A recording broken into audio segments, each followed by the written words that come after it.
안녕하세요. 금요일 비탐송에 오신 모든 빛의 성도님들, 여러분 한 분 한 분 진심으로 환영합니다. 이번 한 주도 각자의 삶의 자리에서 애쓰시고 수고하신 모든 성도님들께 하나님의 따뜻한 위로와 평강이 함께 하시길 바랍니다. 우리 함께 기도하고 말씀 공부 시작하겠습니다. 하나님 아버지, 이번 한 주의 삶 가운데도 우리가 의식하건 못하건 우리와 함께 해주시고 지켜주시고 주님과 함께 길 갈 수 있도록 인도해 주셔서 참 감사합니다.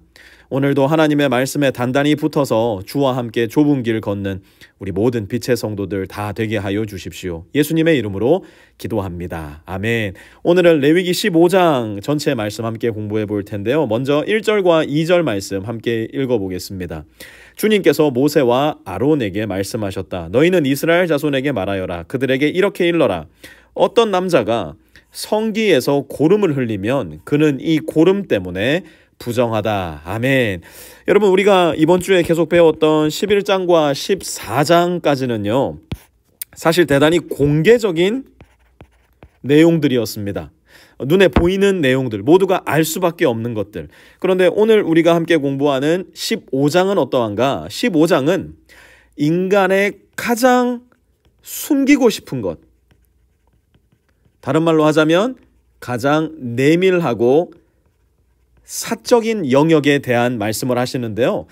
이게 무슨 말일까? 11장에서 15장까지를 계속해서 통합해서 보면요, 하나님께서는 우리의 삶이 이렇게 있다면요, 우리의 삶 위에 계시고 안에 계시고 함께 계시는 하나님께는 공적인 영역 그리고 사적인 영역, 그 어디건 숨길 수 있는 곳이 없다는 것을 분명히 보여주는 것이에요. 더 나아가서 내가 하나님 앞에 무엇인가를 숨길 수 있다 여기는 오만함이 하나님께는 결단코 통하지 않는다는 것을 애초에 큰 말뚝처럼 이 레위기 말씀에 박아 놓았다 말할 수도 있을 겁니다. 그럼 하나님은 이 사적인 영역에 대해서 어떻게 말씀하시는가? 2절 다시 한번 보세요. 어떤 남자가 성기에서 고름을 흘리면 그는 이 고름 때문에 부정하다. 어떤 남자가 어디에서요? 성기에서 무엇을 흘리면요? 고름을 흘리면. 여러분, 이거 정말 애매한 얘기 아닙니까? 솔직히 얘기하자면 이거 진짜 부끄럽고 수치스러운 얘기 아니에요? 아니, 누가 자기 성기에 대한 이야기를 하고 싶겠냐고요. 더군다나 성기에서 지금 고름이 나온다? 이거 아무한테도 말하고 싶지 않을 거예요. 왜 그럴까요? 이 얘기는 무슨 얘기냐면 지금 이 사람은 성병에 걸렸다는 거예요. 성병이 왜 걸리는데요? 하나님께서 허락하신 내 배우자 외에 누군가와 성관계를 가졌기 때문에 성병에 걸리는 겁니다. 여러분, 구약 성경에 보면 남자들이 막 아내를 2명, 3명, 솔로몬 같은 경우는 첩까지 1000명씩 두는 경우가 있었는데요. 그러다 보니까 그리스도인들도 가끔씩 오해를 합니다. 아, 하나님은 한 남자의 여러 여자가 결혼해도 괜찮다 생각하셨구나. 천만의 말씀요. 그건 절대로 하나님의 뜻이 아니었고요. 모두 인간의 욕심이었고 남성 중심 사회였던 고대 근동 지역 문화에 익숙했던 유대인들의 불순종의 결과였어요. 하나님은 그런 불순종까지도 합력해서 선을 이루시지만 애초에 그것이 하나님의 뜻은 아니었다고요. 하나님은 무엇을 뜻하셨고 무엇을 명령하셨습니까? 창세기 2장에 보면 한 남자가 한 여자를 만나 이 둘이 한 몸이 되는 것. 히브리어 남성 단수 명사인 it시와 히브리어 단수 여성 명사인 it샤 곧 1대1의 부부관계를 말씀하셨지 단 한 번도 1대2, 1대4, 1대1000의 부부관계를 뜻하신 적이 한 번도 없다는 거예요. 하나님은 이렇듯 결혼관계 밖에서의 성관계, 성적인 접촉 혹은 더 나아가 심리적인 외도 모두 매우 싫어하시고 증오하시고 미워하세요. 그런데 여러분, 또 다른 측면에서 한번 보세요. 16절 한번 내려가서 볼까요? 16절에 보니까 16절은 이렇게 기록하고 있습니다. 남자가 정액을 흘리면 자기 온몸을 물로 씻어야 한다. 그래도 그 사람은 저녁 때까지 부정하다. 여러분, 2절에는 고름을 흘렸는데 16절에 보니까 뭘 흘렸어요?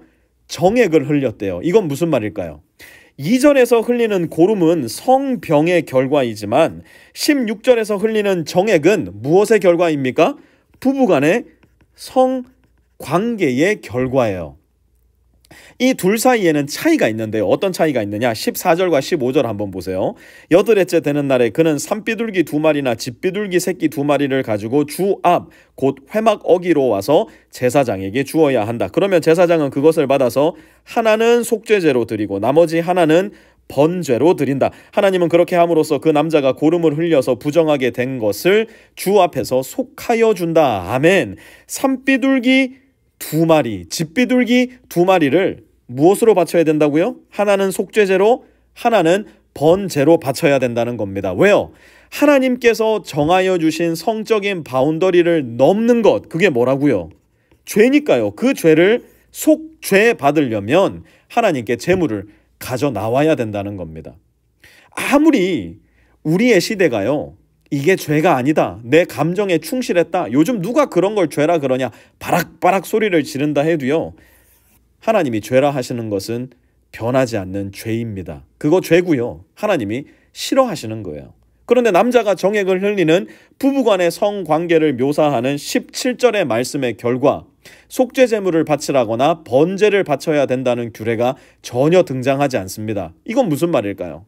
부부간의 성관계는 죄가 아니라는 거예요. 오히려 고린도전서에 가서 보면요, 하나님은 부부간의 성관계는 남자가 원하든 여자가 원하든 무엇이라 말하느냐? 거절하지 말아라 라고 이야기하세요. 즐기라는 거예요. 왜 그렇습니까?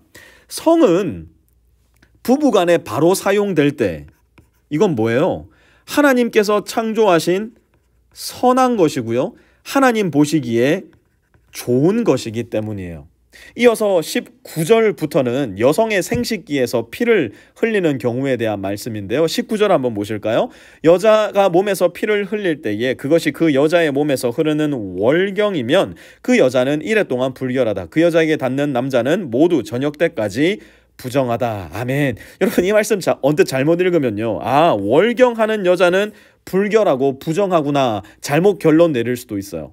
실제로 이 말씀을 그렇게 잘못 해석해서 여자는 남자보다 열등한 존재, 그러니 여성은 남성에게 종속되어서 남성을 섬기고 떠받들어야 되는 존재로 생각하기도 했습니다. 그런데 여러분, 11장에서 15장 이 5장의 핵심은 뭐라고 했습니까? 하나님 이렇게 말씀하셨어요. 하나님이 거룩하니 너희도 어떻게 하라고요? 너희도 거룩하여라. 하나님이 구별된 다른 존재이니 이스라엘 백성도 달라야 된다는 겁니다. 우리도 달라야 된다는 거예요. 그러면 생각해 볼까요? 그 당시 이스라엘 사람들이 늘 비교되는 비교 대상은 누구였을까요? 그들 주변 나라들, 예를 들자면 가나안 족속들, 아모리 족속들, 헷 족속들, 에돔 족속들, 여성을 하나의 소유물로 여겨서 인간 취급하지 않던 이 사람들과 다르게 여성을 하나님의 형상으로 여겨서 존중하고 사랑하고 이해하고 섬기고 그리고 그들과 함께 삶을 동역해 나가는 것, 그것이 무엇이라고요? 거룩한 모습, 다른 모습이라는 거예요. 오늘날 여성을 도구화하여서 혹은 남성을 도구화하여서 나의 욕망과 욕구를 충족시키려는 시도와 발상들은요, 이 거룩과는 거리가 멀어도 너무 먼, 한참 먼 우상 숭배와도 같아요. 사랑하는 빛의 성도 여러분, 이토록 타락하고 어두운 세대 가운데 우리는 성적으로 더 순수하고 더 순결한 존재로 살아가야 돼요. 하나님이 제시해 주신 결혼 생활 안에서의 성관계를 우리가 즐길 수 있는 only one의 축복으로 알고 그 안에서 가장 충만하고 아름다운 관계를 가꾸어 나가는 부부들이 되어야 됩니다. 남자가 여자를 존중하고 여자가 남자에게 순종하고 서로가 피차간의 섬김과 낮아짐으로 함께 할 수 있는 부부들, 그게 우리 빛의 부부들 다 됐으면 좋겠어요. 청년들은 하나님께서 하나 되게 하실 그 사람을 기다리고 기대하고 기도하는 마음으로 오늘을 살아가면서 인내하고 기다릴 수 있었으면 좋겠고요. 그렇게 더 순결하고 거룩한 모습으로 나를 가꾸어 나갔으면 좋겠는데요. 오늘은 마침 기도 안 하고 비탐성을 마무리하려고 합니다. 여러분, 오늘 밤 7시 30분 뭐가 있습니까? 시찬밤 기도회 교회 2층 예배실에서 있는데요. 우리 가정 그런 가정 되게 하여 주십시오. 우리 같이 기도할 거고요. 내가 그런 순결한 남편으로 거룩한 아내로 준비되게 하소서 같이 기도할 거예요. 그렇게 되고 싶으신 분들, 내 남편이 좀 그렇게 됐으면 좋겠다, 내 아내가 그렇게 됐으면 하시는 분들 다 나오셔서 기도하셔야 돼요. 우리 청년들 나도 빨리 결혼하고 싶다, 주님 닮은 남편, 아내 만나게 해주세요, 소원하시죠? 다 나오셔서 기도하세요. 오늘 비탐성의 마친 기도는 잠시 뒤 시찬밤에서 맺도록 하겠습니다. 잠시 뒤에 뵙도록 할게요.